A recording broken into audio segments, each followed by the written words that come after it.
नमस्कार मंडळी, श्री स्वामी समर्थ. येत्या 18 ऑक्टोबरला म्हणजे शनिवारी आली आहे धनत्रयोदशी.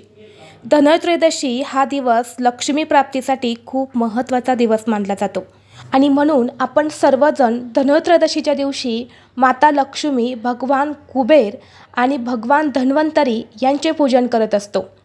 ज्योतिषशास्त्रानुसार या दिवशी काही उपाय जर आपण लक्ष्मी प्राप्तीसाठी केले तर लक्ष्मी ही आपल्यावरती प्रसन्न होत असते. आणि म्हणून आपल्याला या धनत्रयोदशीच्या दिवशी हे एक फूल कुठे सापडले तर ते अजिबात सोडू नका. हे फूल तुमच्या आयुष्याचं सोनं करेल आणि तुमच्या घरातील सर्व अडचणी, नकारात्मकता दूर होऊन कुटुंबाची भरभराट होईल. तर असे कोणते फूल आहे, या फुलाचा उपाय कसा करायचा आहे, याबद्दलची संपूर्ण माहिती एका व्हिडिओद्वारे मी तुमच्यासोबत शेअर केलेली आहे.